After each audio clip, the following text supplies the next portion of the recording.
आज जो हम पढ़ने वाले हैं या आपको बताने वाले हैं वो बताने वाले हैं कंपनी के बारे में।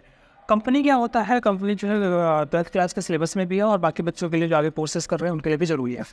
तो कंपनी के बारे में जानकारी मैं दूँ। As per companies act 2013 companies the company which is registered under companies act 2013 और एनी प्रीवियस लॉ, यानी कंपनी वो कंप है जो 2013 के कानून के अंतर्गत रजिस्टर्ड है या फिर किसी पुराने लॉ के अंतर्गत रजिस्टर्ड है। ये क्या यही डेफिनेशन? हाँ जी, यही डेफिनेशन है। अच्छा, कंपनी जो होता है वो 3 प्रकार का होता है। मालिक कितने हैं उस हिसाब से कंपनी को 3 हिस्सों में बांटा गया है। पहला है 1% कंपनी, दूसरा है प्राइवेट कंपनी और तीसरा है पब्लिक कंपनी। बात करते हैं 1% कंपनी क्या है, प्राइवेट कंपनी क्या है और पब्लिक कंपनी क्या है। देखिए, 1% कंपनी एक ऐसी कंपनी जिसका सिर्फ एक ही शेयर होल्डर होगा, यानी उसका मेंबर कितना होगा? सिर्फ एक। और प्राइवेट कंपनी कौन होंगे? जिसके कम से कम 2 शेयर होल्डर होंगे और मैक्सिमम जो है 200 शेयर होल्डर्स हो सकते हैं। जबकि पब्लिक कंपनी के अंदर 7 शेयर होल्डर्स मिनिमम और मैक्सिमम अनलिमिटेड शेयर होल्डर्स हो सकते हैं। चलिए आगे बढ़ते हैं। पेड अप कैपिटल जो है वो 1 लाख होना चाहिए वो ओपीसी के अंदर, और सेम 1 लाख होना चाहिए प्राइवेट कंपनी के अंदर। But minimum paid up capital जो पब्लिक कैपिटल कंपनी के अंदर होना चाहिए वो होना चाहिए 5 लाख। 1% कंपनी के अंदर एक डायरेक्टर कम से कम और ज़्यादा से ज़्यादा 15 डायरेक्टर होते हैं। डायरेक्टर कौन होते हैं? जो मालिक नहीं होते, कंपनी को चलाते हैं। असल में जो मेंबर्स होते हैं वो उनमें से कोई डायरेक्टर हो सकता है, फिर कोई बाहर का व्यक्ति भी डायरेक्टर हो सकता है। तो कम से कम एक संचालक होना चाहिए, यानी डायरेक्टर होना चाहिए 1% कंपनी में, और मैक्सिमम 15 डायरेक्टर्स हो सकते हैं 1% कंपनी में।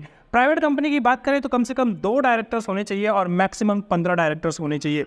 बात करते हैं पब्लिक कंपनी की तो मैक्सिमम मिनिमम 3 डायरेक्टर्स होने चाहिए और मैक्सिमम 15 डायरेक्टर्स होने चाहिए। नेम जो होगा ओपीसी अपने नाम के अंदर, जैसे कोई भी काम है, मान के चलिए मेरा नाम है कंपनी का अनिल कुमार, तो अनिल कुमार एंड अनिल कुमार के साथ बाद में लगेगा वो ओपीसी, अनिल कुमार ओपीसी, ठीक है।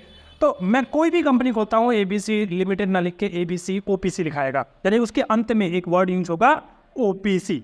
अच्छा, फिर उसके बाद बात करते हैं हम जो प्राइवेट कंपनी है उसको वर्ड यूज करना पड़ेगा प्राइवेट लिमिटेड या फिर पीवीटी लिमिटेड, मतलब वही है पीवीटी लिमिटेड या फिर प्राइवेट लिमिटेड, बात एक ही है।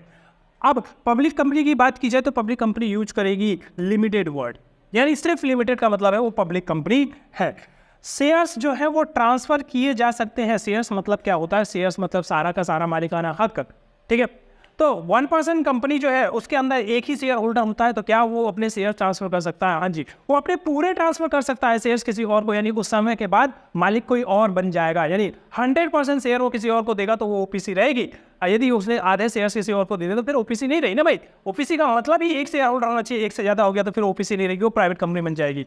तो इसीलिए शेयर्स ट्रांसफर यदि करना है ओपीसी के अंदर तो सारे शेयर्स ट्रांसफर किए जाएंगे सिर्फ एक व्यक्ति को। अच्छा, क्या प्राइवेट कंपनी वाले जो शेयर होल्डर है वो अपने शेयर्स ट्रांसफर कर सकते हैं? हाँ जी, प्राइवेट कंपनी वाले शेयर होल्डर भी अपने शेयर ट्रांसफर कर सकते हैं। Share can be transferred but not to general public, यानी आम जनता को ट्रांसफर नहीं किया जा सकते, यानी कोई भी प्राइवेट लिमिटेड कंपनी के शेयर्स वैसे मार्केट से आम जनता कोई खरीद नहीं सकती है। Shares can be transferred, share can be transferred to general public, general public को भी इनके शेयर्स ट्रांसफर किए जा सकते हैं यदि वो आपकी पब्लिक कंपनी है। तो ये हमारा जो है वो कंपनी वाला टॉपिक था। धन्यवाद।